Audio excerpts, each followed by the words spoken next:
अस्सलाम वालेकुम दोस्तों आप देख रहे हैं मेरा रिएक्शन का से। दोस्तों क्या वजह है कि 75 साल से फिलिस्तीनी का मसला अब तक हल नहीं हो सका। दोस्तों आपको याद होगा इससे पहले भी फिलिस्तीन की आज़ादी के लिए काफ़ी जंग लड़ी जा चुकी है, लेकिन दोस्तों 7 अक्टूबर को जो जंग शुरू हुई अब वो इंतहाई खतरनाक सूरत हाल इख्तियार कर चुकी है। दोस्तों इससे पहले कि मैं आपको ताज़ा तरीन सूरत हाल से मुताल्लिक वीडियो दिखाऊँ, दोस्तों हम जानने की कोशिश करेंगे कि असल में ये सूरत हाल पैदा ही क्यों हुई। दोस्तों 75 साल में ऐसा क्या हुआ कि फ़लस्तीन के लोगों को अपनी ज़मीन से निकाल दिया गया। आइए चलते हैं 75 साल पीछे और जानते हैं किन किन साजिशों की वजह से फ़लस्तीन पर आज तक खूनरेज़ मज़ालिम जारी हैं। और दोस्तों being Muslim realistic point of view से हम जानेंगे ये सारी सूरत हाल 75 साल पीछे जाके कि क्या हुआ। और दोस्तों ये देखते हैं हंसी टीवी की ये वीडियो जो इंतहाई मालूमाती और अपनी मालूमात में इंतहाई इजाफा करेगी।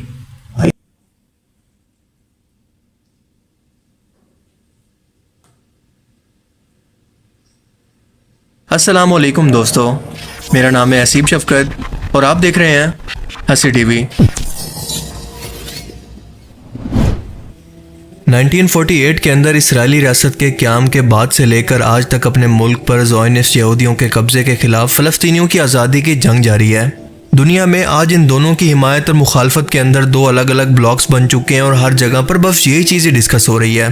पर एक सबसे अहम चीज़ जिस पर कोई भी शख्स बात नहीं कर रहा और वो है इस लड़ाई और फसाद का असल कसूरवार यानी ब्रिटिश एम्पायर, जिसने पाकिस्तान और इंडिया के दरमियान कश्मीर की तरह मुसलमानों और यहूदियों के दरमियान जानबूझकर इस बॉर्डर के तनाज़े को रखा ताकि यहाँ पर कोई एक स्टैब्लिश गवर्नमेंट कभी भी ना आ सके और इनका कंट्रोल और इनकी सपोर्ट हमेशा के लिए डीप स्टेट की तरह पूरे मुल्क पर रहे।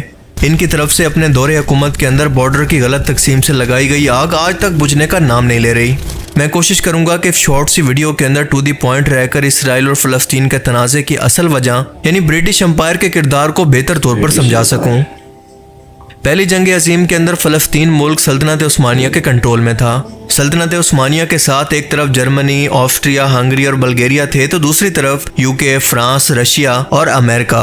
इतनी बड़ी जंग में शामिल होकर सल्तनत उस्मानिया काफ़ी कमज़ोर हो गई और इसी कमज़ोरी का फ़ायदा उठाकर शरीफ मक्का ने बरतानवी जासूस लॉरेंस ऑफ अरेबिया के बहकावे और अरब सरजमीन का कंट्रोल इन्हें देने के वादे पर बगावत कर दी। लेकिन यह वादा ब्रिटिश की तरफ से सिर्फ अपने फ़ायदे के लिए एक धोखा था।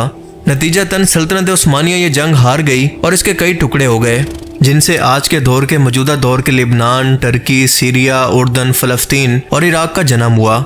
टर्की के अलावा बाकी तमाम मुल्कों के बॉर्डर को बिना सोचे समझे तकसीम कर दिया गया, जिससे आपस में इनके तनाज़ात बढ़ने लगे, जिनमें फ़लस्तीन भी शामिल था। ब्रिटिशर्स ये बात अच्छी तरह से समझते थे कि वो क्या कर रहे हैं और वो जानते थे कि ऐसा करने से इस पूरे अरब खित्ते के अंदर इंस्टेबिलिटी पैदा होगी और इसी चीज़ का फ़ायदा उठाकर वो अपना कंट्रोल इन मुल्कों पर हमेशा के लिए रख पाएंगे। अब ये जंग क्योंकि फ्रेंच और ब्रिटिशर्स ने मिलकर लड़ी थी, लिहाजा ब्रिटिश और फ्रेंच हुकूमत के दरमियान एक एग्रीमेंट हुआ जिसके मुताबिक इन दोनों मुल्कों ने सल्तनत उस्मानिया के आज़ाद होने वाले इलाकों को आपस के अंदर तकसीम कर लिया। इसे कहते हैं सेकेस पेकॉट। इस दौरान ना तो किसी कौम को, ना किसी नस्ल को और ना किसी इलाके की शनाख्त का ध्यान रखा गया। मिसाल के तौर पर अगर कोई इलाका एक खास नस्ल के लोगों की रिहाइश का था तो बजाय इसके कि इसे एक पूरी स्टेट बना दें, बिल्कुल इसका उल्ट करके इस कौम के दरमियान में एक लाइन खींचकर बॉर्डर बना दिए गए। इस अरब खित्ते के अंदर इंस्टेबिलिटी रखने के पीछे दरअसल ब्रिटिशर्स की एक और भी अहम वजह थी और वो थी ये स्विस कैनाल। ये छोटी सी कैनाल ब्रिटिशर्स के लिए इंतहाई अहम थी और इस वक्त भी है, क्योंकि ये लोग शुरू से ही कारोबारी थे और इनके एम्पायर के अंदर इंडियन ओशन से यूरोप के लिए मेडिटेरियन सी तक जोड़ने का काम ये स्विस कैनाल ही किया करती थी। इसीलिए इस पर डायरेक्ट या फिर इनडायरेक्ट कंट्रोल इनकी लाइफ लाइन थी, जो कि एशिया को यूरोप से कम तरीन फासले से जोड़ती है। फ़लस्तीन क्योंकि एक ज़माने के अंदर यहूदियों का घर था और वहाँ से ये दरबदर होकर पूरे यूरोप के अंदर हज़ारों सालों से फैल चुके थे, ये बरतानिया में भी मौजूद थे। सल्तनत उस्मानिया के दौर के अंदर हज़ार कोशिशों और लालच के बावजूद भी सुल्तान अब्दुल हमीद इनके साथ फ़लस्तीन का सौदा करने के लिए तैयार न हुए तो इन लोगों ने बगावत करवाकर सिविल वॉर शुरू करवा दी। अब सल्तनत उस्मानिया के टूटने के बाद इनके पास वापसी का बेहतरीन मौका था, जिसका उन्होंने फ़ायदा भी उठाया, क्योंकि अब यहाँ पर ज़ायनिस्ट मूवमेंट की शुरुआत की गई कि हमें अपना आबाई वतन फ़लस्तीन वापस चाहिए। फ़लस्तीन में इस वक्त 87% मुस्लिम और सिर्फ 3% ही यहूदी थे। फ़लस्तीन मुल्क में मुसलमान मुल्क के बजाय यहूदी स्टेट ब्रिटिशर्स के फ़ायदे के अंदर थी, जिसकी सपोर्ट इसे हमेशा मिलती रहती। लिहाजा अपने पॉलिटिकल फ़ायदों और सपोर्ट के लिए British foreign secretary Arthur Balfour ने ब्रिटिश कम्युनिटी के एक अहम यहूदी मेंबर वॉल्टर रोथशाइल्ड को एक ख़त लिखकर यह वादा किया कि हम यहूदी कौम को एक इसराइली रियासत बनाने के अंदर मदद करेंगे। शरीफ मक्का को अरब मुल्कों की हुकूमत देने के वादे के खिलाफ जाकर फ्रेंच हुकूमत को ब्रिटिशर्स ने यह वादा किया कि हम अरब मुल्कों में से आधा आपको देंगे, बस हमारा साथ देना। अब ये सब वादे क्योंकि बंद कमरों के अंदर हो रहे थे, किसी को भी एक दूसरे की खबर नहीं थी, इसीलिए सबको लगा कि ब्रिटिशर्स इनके साथ हैं। इसी वादे के साथ जब दूसरी जंग अजीम शुरू हुई और जर्मनी के अंदर हिटलर ने यहूदियों का कत्लेआम शुरू किया, तो इसी को बुनियाद बनाकर इस बालफोर डिक्लेरेशन की बुनियाद पर आहिस्ता आहिस्ता यहूदियों ने फ़लस्तीन के अंदर ज़मीनें खरीदना और यहाँ पर आबाद होना शुरू कर दिया। यहाँ पर रहने वाले लोगों को बेदखल करना और इनके घरों से निकालना शुरू कर दिया। अब आहिस्ता आहिस्ता फ़लस्तीन के अंदर मुसलमानों की आबादी कम होकर इनको माइनॉरिटी के अंदर बदलने लगी, जिसका सीधा सीधा कसूरवार था सिर्फ और सिर्फ बरतानिया, जिसने बिना यहाँ की आवाम की ख्वाहिश और इनकी मर्जी जाने बगैर सिर्फ अपनी सपोर्ट और अपने फ़ायदे की खातिर एक ख़त पर इस मुल्क को लिखकर यहूदी कौम के हवाले कर दिया।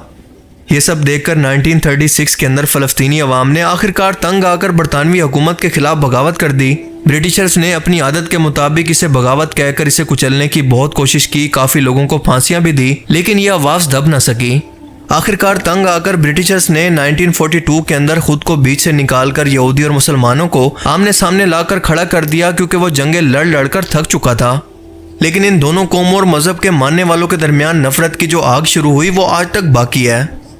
1947 के अंदर ये मामला यूनाइटेड नेशन के अंदर चला गया, तो यूनाइटेड नेशन ने दुनिया के सामने दिखावा करते हुए ये तजवीज़ दी कि फ़लस्तीन मुल्क को 2 रियासतों के अंदर बांट दिया जाए, जिसमें से 45% हिस्सा फ़लस्तीनी मुसलमानों के लिए जबकि 55% या 55% यहूदियों को दे दिया जाए, जबकि यरूशलेम शहर इन दोनों के पास होगा, इस पर किसी का कंट्रोल नहीं होगा। अब ये चीज़ सरासर ज़्यादती थी, क्योंकि मुसलमान उस टाइम भी तादाद के अंदर यहूदी कौम से डबल थे। इसी बुनियाद पर इसराइल मुल्क वजूद के अंदर आया, जिसे आसपास मौजूद अरब मुल्कों ने कबूल नहीं किया। लिहाजा 1948 के अंदर ही अरब इसराइल जंग शुरू हो गई और 5 अरब मुल्कों ने इसराइल पर हमला कर दिया। सबको लगता था कि ये छोटी सी रियासत इस जंग को बर्दाश्त नहीं कर पाएगी, पर इसका बिल्कुल उल्ट हुआ, क्योंकि इसराइल अमेरिका और दूसरे वेस्टर्न मुल्कों की मदद से इन तमाम अरब मुल्कों को शिकस्त देकर फ़लस्तीन के 75% हिस्से पर काबिज हो गया। 1961 के अंदर एक बार फिर से इसराइल की अरब मुल्कों से जंग छिड़ गई, जिसके बाद इसने फ़लस्तीन के मजीद हिस्सों पर मौजूद गजा और वेस्ट बैंक समेत यरूशलेम पर भी कब्जा करके इसे अपना कैपिटल बना लिया। इसके बाद फ़लस्तीन लिबरेशन ऑर्गेनाइजेशन की तहरीक शुरू होती है और 2006 के अंदर ये पार्टी इलेक्शन जीतकर वेस्ट बैंक के कुछ हिस्सों पर कंट्रोल हासिल कर लेती है, जबकि गजा पर फ़लस्तीन लिबरेशन की एक मिलिटेंट जमात यानी कि हमास कंट्रोल हासिल कर लेता है और इसी के दरमियान ये आपस में एक दूसरे पर हमले जारी रखते हैं, जो कि आज तक जारी हैं। यहूदी कौम को यूरोप के अंदर इसलिए भी बर्दाश्त नहीं किया जाता था क्योंकि वहाँ के क्रिश्चियन इनको जीसस क्राइस्ट के खिलाफ साजिश करके इन्हें सूली पर लटकाने का कसूरवार मानते थे, और इसीलिए इस कौम का किसी एक जगह पर ठिकाना नहीं था। ये हर जगह पर बस अकलियत या फिर मिनॉरिटी में थे। 1856 के अंदर एक यहूदी थियोड हर्जल ने अपनी एक किताब के अंदर एक अलग यहूदी स्टेट की बात की, जहाँ पर ये लोग माइनॉरिटीज में ना हों बल्कि ये इनके खुद का मुल्क हो। इस तहरीक को ज़ोयनिज़्म का नाम दिया गया, जो ये साफ तौर पर बता रहा था कि शुरू से ही ज़ोयनिज़्म तहरीक का मकसद पूरे फ़लस्तीन को हासिल करना था, ना कि 2 स्टेट थ्योरी जैसा कोई कॉन्सेप्ट। इस तहरीक को चलाने वाले लोग शुरू से ही एक्सट्रीमिस्ट किस्म की सोच के मालिक थे, जैसे हर मजहब के मानने वालों के अंदर पाए जाते हैं, ना कि सब के सब यहूदी इसके अंदर शामिल थे। यही वजह है कि खुद अमेरिका के अंदर बसने वाले ज्यूज़ आज भी गजा के अंदर होने वाले इसराइली मजालिम और इसराइली रियासत के वजूद के ना सिर्फ खिलाफ हैं बल्कि इनके खिलाफ मुजाहरे भी कर रहे हैं, क्योंकि वो लोग सच को पहचानते हैं। तो ये थी इसराइल और फ़लस्तीन के दरमियान तनाज़े की असल वजह, जो कि शायद अब तक हिस्ट्री बुक्स के अंदर भी आपको ठीक से ना पढ़ाई गई हो। अगर आपको इस वीडियो से कुछ नया जानने को मिला तो इसे अपने दोस्तों के साथ भी ज़रूर शेयर करें, और अब मैं मिलूंगा आपसे एक ऐसी ही नई इंटरेस्टिंग वीडियो में। तब तक के लिए अपना बहुत सा ख्याल रखिएगा। Thanks for watching this video. अल्लाह हाफिज़। दोस्तों, सल्तनत उस्मानिया के बाद बरतानिया की साजिश और लॉरेंस ऑफ अरबिया का किरदार।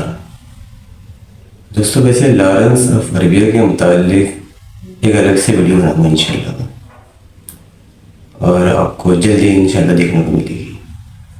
तो दोस्तों, वीडियो को लाइक करें, शेयर करें, कमेंट करें। इजाज़त चाहिए। अल्लाह हाफिज़।